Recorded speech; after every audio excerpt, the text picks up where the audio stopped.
ورحمة الله وبركاته. دمان وسلامتي ولا لا يملك كستوات شوكتان با ما أنتوا حنسين دونا معلومات عن بور بيحن كسابسن كمبينيجا فوريفر ليفين برودكتي معلومات كان نسين إنه وحكوساب سنان دونا أبو حقوق بسنان دونا صدح قيبات تكوباد وحوي يعني إنه حكوجا إنه بروفايلك تاريخ ده هي أساس كشركة ده قيب طلبان وحوي يعني إنه حكوجا إنه كمبينيو محوس وصار عن بمحوي بيا qaybta saddexaad macluumaadkeenu wuxuu noqon doonaa sidee baan shirkadda ula shaqaysanaynaa amba fursada ganacsiyo kambanigu siinaya waa mid nooceeya. Haddaba intaynan gaarinba warbixinta shirkadda waxaa jirta 4 nooc oo qofku marka uu doonayo inuu dhaqaale sameeyo 4 nooc oo dhaqaale ku helo amba uu ku sameyn karo. Ta koobaad waxa weeyaan inuu qofku shaqaale noqdo. Shaqaaluhu sidee buu dhaqaalaha ku helaa? Qofka shaqaalihii waqtigiisa, xooggiisa, maskaxdiisa ayuu iibiyaa kadib uu deetana uu dhaqaale helaa. Qofka shaqaalaha intaaba isugu iibiyay ayuu dhaqaale helayaa balse dhaqaalahaas ma noqoto dhaqaale uu hanti weyn uu ka samaysto. Waxa jirta wax la yiraahdo self employee inuu qofku isagu isku shaqeeyo small business buu bilaabayaa amba ganacsi yar buu bilaabayaa kadib uu dhex fadhiisanayaa saaqiya fataax buu leeyahay isaguna halkaas waqtigiisa uu gelinayaa. Shaqaalaha iyo isku shaqeeyuhu labadooduba waqtigooda ayay iibiyaan kadib ay dhaqaale helaan. si kala hadaynu dhigno muruqooda ayay kaga shaqaysiiyaan kadib ay dhaqaale helaan. Marka taa macnaheedu waxa weeyaan intii soo jeedaan way shaqayn karaan inta ay hurdaanna waa xiran yahay ganacsigooda amba shaqadooda. Waxa jirta wax la yiraahdo investor amba maalgeliyuhu isagu waqtigiisa lacagtiisa ayaa isaga u shaqayso lacagtiisa lacag u dhasha oo wuxuu leeyahay maxaa la sameynayaa beer warshad intaasan ku darsaday buu leeyahay. isagu koritaan dhaqaale uu leeyahay laakiin dhibaatada uu leeyahay waxa weeyaan waxa uu maalgeliyay hadii ay istaagaan amba dhib ku dhacdo dhaqaalihiisu ma sii shaqeeyo. Haddaba waxa jirta waxa intaaba ka duwan waana waxa loo yaqaan business owner-ka amba qof system ganacsiyo isaga u shaqeynaya leh. Business owner-ku bulsho iyo dad buu la shaqeystaa bulshada iyo dadka uu la shaqeysanayo ayay markaa dhaqaalaha ayaguba ay soo saarayaan ayay markaa ku kala faa'iideystaan dhaqaalaha halkaas uu ka helaa. nidaamkan oo kale waxa ku shaqeeyeen ku tusaale ahaan oo kala hadeen soo qaadano Facebook bulsho badan baa isticmaalaysa balse ninka Facebook gali de faa'iidadeeda isaguna waa leeyahay. nidaamka ugu fiican qarnigan la joogo lagu shaqeystaan waa nidaamka business owner-ka. nidaamkan maanta inii soo bandhiganaana waa nidaamka business owner-ka weeyaan amba sidee loo noqon karaa qof business owner ganacsiga dhexdiisa. haddaynu ka horeyno kambaniga taariikhdiisa kambaniga waxa la yiraahdaa Forever Living Products waa kambani dalka Mareykanka laga leeyahay la aasaasay 1978 dhowr iyo 40 sano caalamka ka shaqeynaya ka howlgala in ka badan 160 wadan oo caalamka kamid ah intaaba xarumo leh kule. adigu maanta marka ka shaqeysanaysana waxa ku furan inaad intaaba aad la shaqeysan karto. waa kambani dhaqaalaha alaab ahaan dhex wareegaya lagu qiyaaso 2.6 billion. waxa koritaanka dhaqaale inta leeg inay shirkadu samayso muddo yar oo kooban ama muddo inta leeg alaab ahaan inay dhex wareegto oo alaabteeda asset-ka ku jirta amba hantida ku jirta marba marka dambe ay sii badato waxa ugu weyn ugu wacan waxa weeyaan alaabta iyo product-ga ay shirkadu soo saarto oo aad u tayo sareeya. deegaanada Soomaalida marka shirkadu iimaneysay waxay nooga timid dalalka Khaliijka amba Imaaraadka Carabta. Imaaraadka Carabta iyaga waxay soo gaadhay 1999 muddo 12 sano ayay imka ka shaqeysaa. waa kambaniga ugu weyn ee waxa loo yaqaan supplementary-ga amba nafaqeynta ka soo saara Khaliijka dhexdiisa. kuwani waxa xarumaadkeenu ku leenahay Khaliijka sida Dubai, Oman, Jordan, Bahrain iyo Qatar intaba. deegaanada Soomaalidana xarunta ugu weyn Hargeysa ayay ku taalaa oo halkaas headquarter-ka shirkadu ay tahay. haddaba inta waxay ahayd taariikh yar oo kooban oo ay nigu soo koobaynay shirkadda. haddaba kambanigu muxuu soo saaraa? waayo shirkad walbaaba waxbay iibisaa. kambaniguna waxa uu soo saaraa alaabaadka loo yaqaan nutritional supplementary-ga amba cunto caawiyaasha amba vitamins-ka amba nafaqeynta jirka sidii doonaba waynu oran karnaa. haddaba alaabtan maxaa laga sameeyaa? alaabtan inta ugu badan shirkaddu waxay ka samaysaa geedka dacarta. geedka dacartu waqtigu baxayo laguma buufiyo wax ayaan ka dila iyo wax waqtigeeda dedejiyo toona. hab dabiici ku baxda alaabtii la soo saarayana markaa alaabo wada dabiici ayay noqonaysaa.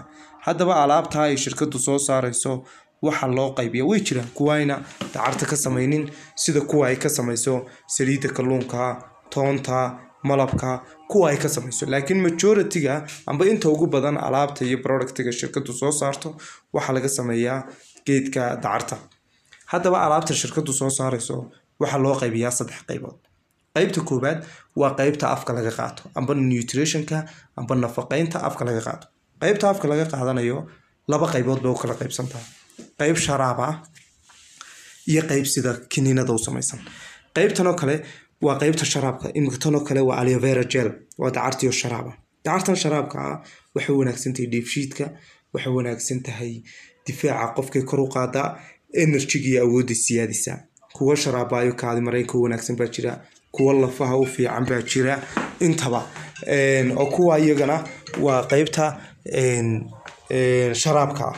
qayb labaad baa jirta oo ah qaybta shirkadu soo saarto oo waxa weeyaan iyaguna waa qaybta sida kiniinada u samaysan amba supplementka sida kiniinada oo iyaguna vitamins iyo nutrition kuwaas oo iyaguna u fiican jirka.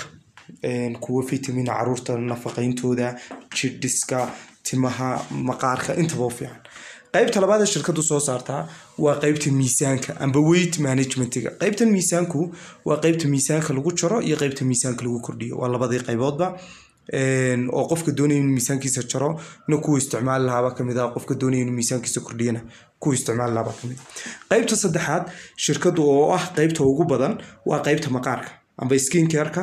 qaybtan maqaarku waxa weeyaan qaybta dhibaatooyinka ku dhaca maqaarka kale loo isticmaalayo sida finanka, haaraha, madmadowga, milalka, waxyaabadka, iyo qaybta maalinlaha la isticmaalo sida koolgeydadoo kale, saamuunahoo kale, shaambooyadoo kale, deodoranka amba cadarka kalaankilado kale, looshinada lagu dhaashto. in ka badan 260 shay oo kala duwan oo mid walba uu jirkeenu u baahan yahay amba waxa personal care iyo personal use calashaan caadi ahaan loo isticmaali karo ayay shirkadu soo saartaa.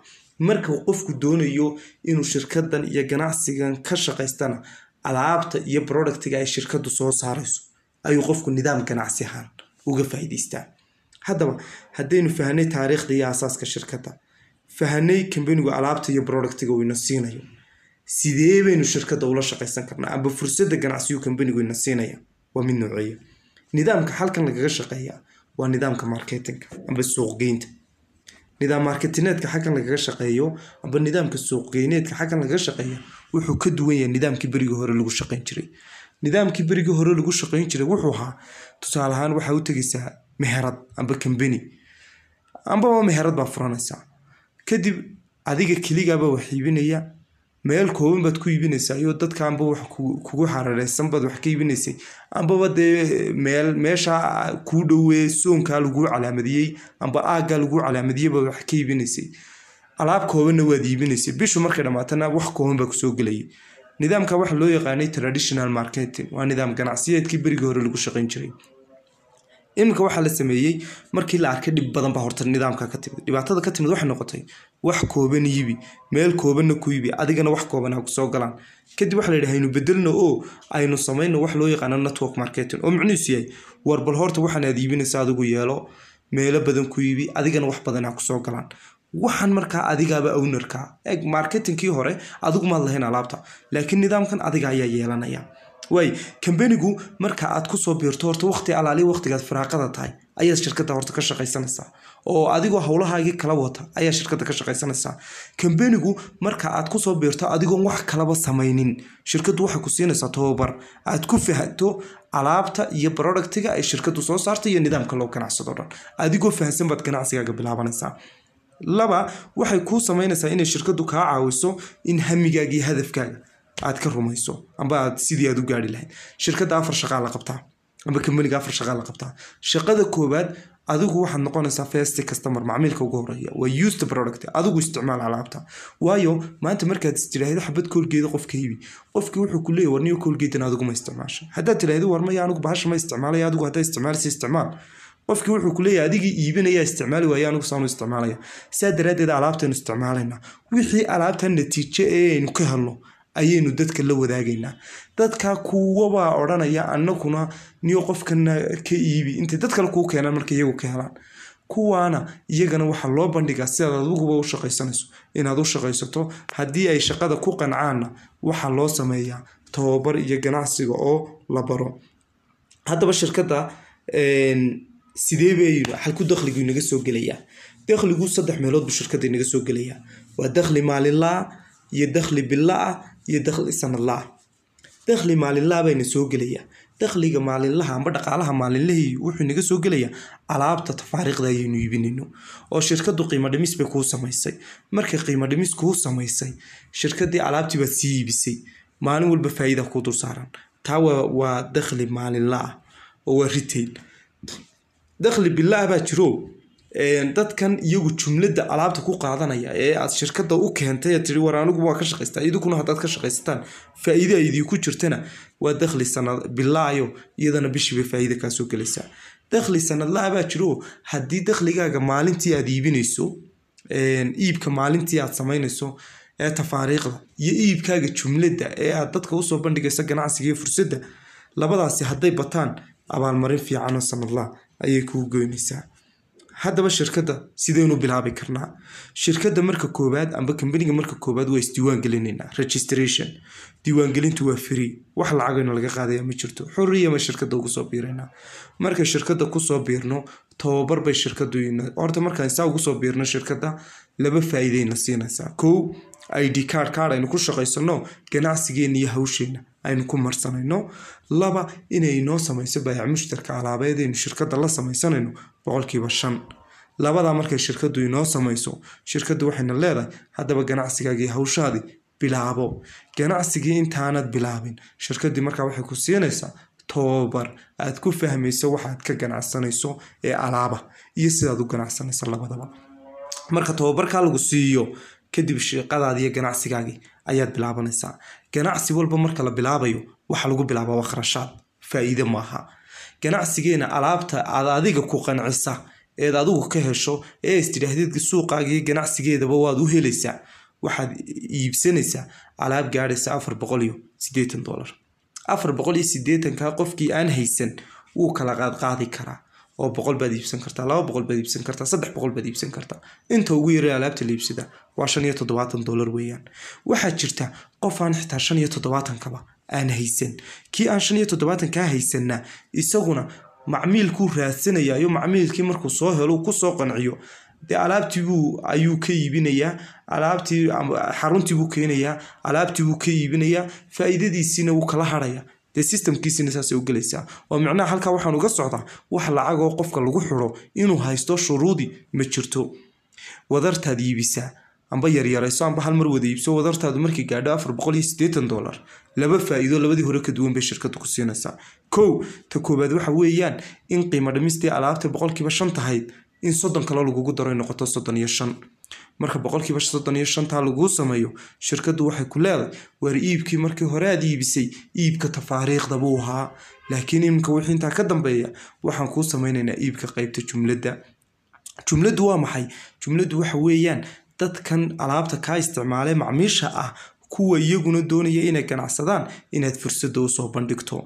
oo imka tusaale ahaan qof aad Colgate ka iibisay wuu ka helay mid kale ku keenaya, wuxuu ku leeyahay Colgate aad maalintii wadiga iibisay ninkana ka iib hal fiican baahid. markaas aad leedahay war ka waran haddaad adigu sidaan anigu u shaqaysto, adigu u ganacsato waxaan ka faa'iideeyay baad u ka faa'iido.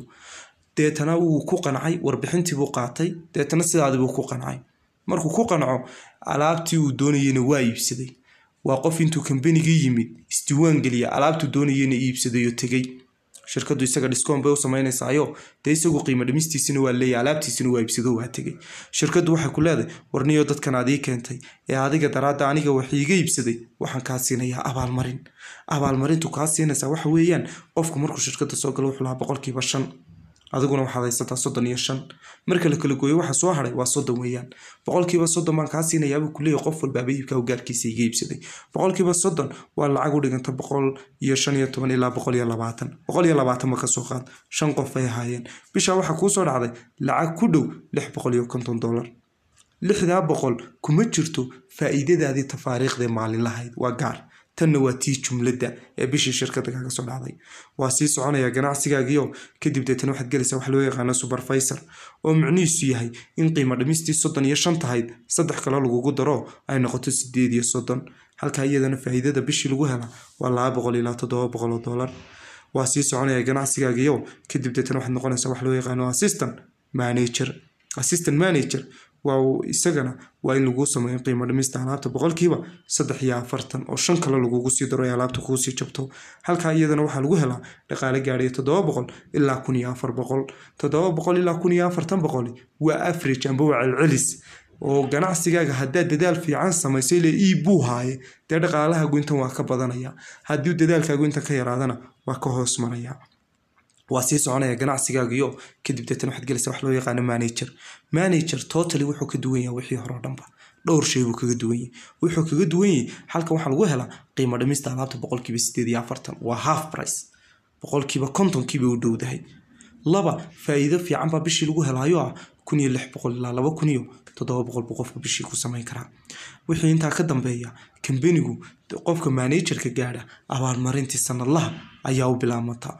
oo 3 abaalmarinta dalxiiska abaalmarinta gaariga iyo abaalmarinta jeega oo wuxuu isagu iibiyay iyo dadaal uu soo sameeyay lagaga farxinayo qofkii leefalla intaa ka sareeyaa jiro iyagana tababarada ayaa lagu qaataa nidaamka shirkadu lacagta qofka ku siisa waa nidaamka jeega weeyaan imka shirkadu marka aad isdiiwaan geliso akoon bay kuu samaynaysaa akoonkaagaasi emailkaaga ayaa waxa kugu soo dhici doona ID card shirkadu aad shirkada ka dhex leedahay iyo password wax la yiraahdo temporary password kuwa waxaad ku geli doontaa page-kaaga loginka kadib deetana markaad bishii hore kala team samayso waraaq noocan oo kala ku soo dhacaysa waraaqda noocan oo kale marka ku soo dhacdo waa waraaq ay ku qoran tahay wixii bishaas oo dhan aad samaysay iyo transaction-kii aad samaysay haddii aad wax dooda ka qabto amba aad samayso xitaa shirkada dib aad ugu soo celin kartaa marka waa xisaabtaadii dhamaystirnayd ee bishii iibkii iyo dhaqdhaqaaqii aad samaysay oo dhan ay kugu qoran tahay kadib shirkada u diraysaa shirkaduna check bay kugu soo diraysaa wixii marka ay xawlaad amba money transfer ka lacagtan la iskugu diro mobilka kolbada wixii ku fudud ayay kugu soo diri doontaa abaalmarimaa jira oo shirkadu leedahay marka waa 3 abaalmarimood abaalmarinta dalxiiska gaariga abaalmarinta dalxiiska iyo abaalmarinta jeega oo intaba alxamdulillah ana achieve gareynay oo imka kan oo kale waa kii 2019 aynu achieve gareynay laakiin markii dambe oo la baxay 20 marka alxamdulillah way jiraan ka Soomaali iyaguna guulo badan shirkada ka gaaray iyagana ma sii sharxayno oo waan soo koobina warbixinta kuwa warbixinta iyo tababarada ayaad ku qaadan doontaan hadaba shirkada maxay sameynayna horta isdiiwaan geli macluumaadkaaga soo dir isdiiwaan geli diiwaangelinta waxa laga rabaa passport amba ID-ga dhalashada iyo gmail-kaaga telephone number-kaaga inta markaa soo dirto xubinnimadii baa lagu sameeynaya tababarkii baa lagu siin doonaa shirkadii nidaamkii iyo shaqadii ayaa lagu fahansiinaya kadib ganacsigaaga iyo iibkaaga baa sameyn doontaa kadibna teamkii ayaad u gudbi doontaa marka hore isdiiwaan geli si shaqadii inta kalena lagu bilaabo aad iyo aad baad mahadsantihiin wassalaamu calaykum waraxmatullaahi wabarakaatuh